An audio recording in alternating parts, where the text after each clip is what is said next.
In het kader van 75 jaar bevrijding van Venray heeft de werkgroep Educatie van het Venrays Museum een aantal projecten ontwikkeld. Dinsdagochtend was de aftrap van het bijzondere project.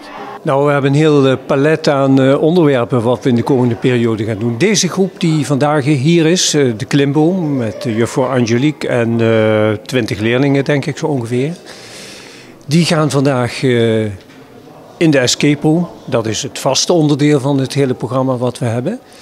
Een andere groep is op dit moment bezig met een historische wandeling richting het Zeniusplein.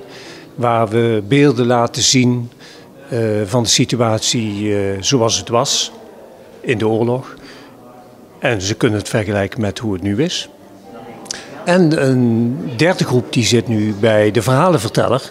Frans van der Pas, die gaat mooie verhalen vertellen rondom het thema oorlog. Maar ook zeker rondom het thema vrijheid en verdraagzaamheid. En dat is ook eigenlijk wel de titel van ons hele project. Venray, vrijheid, verdraagzaamheid. De werkgroep heeft nog 2 andere projecten ontwikkeld voor de groepen 7 en 8 van de basisscholen in de gemeente Venray. De torenbeklimming. Het jammer is een beetje dat net in de komende periode ook de toren gerenoveerd gaat worden. En er wordt nog iets bijgebouwd in de spits, heb ik begrepen. Dus gedurende een aantal maanden zal de toren helaas niet te beklimmen zijn.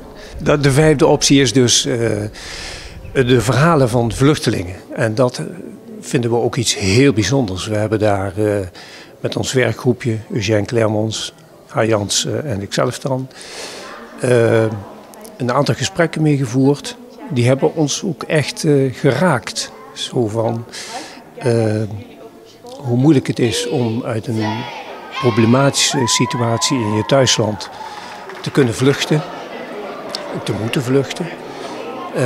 En vervolgens in een nieuw land aan te komen en daar maar eens kijken van hoe je je daar redt. Even terug naar de escape room. Die ziet er mooi uit. Hoe is die een beetje tot stand gekomen?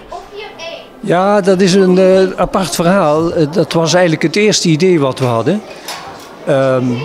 Dus we hebben met Frank Welte van de escape room in Merselo eens gesproken.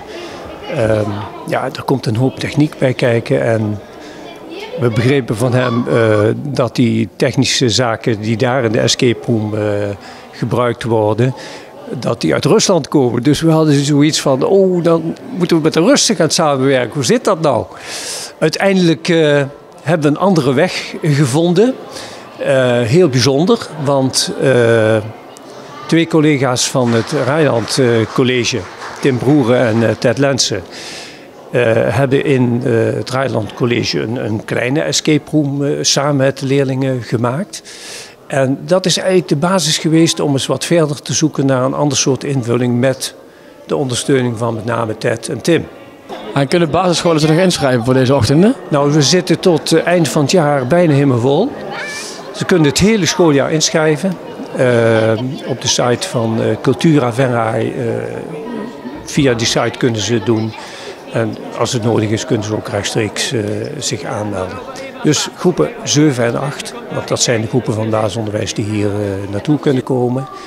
Die zijn van harte welkom, voor zover ze nog niet ingeschreven hebben.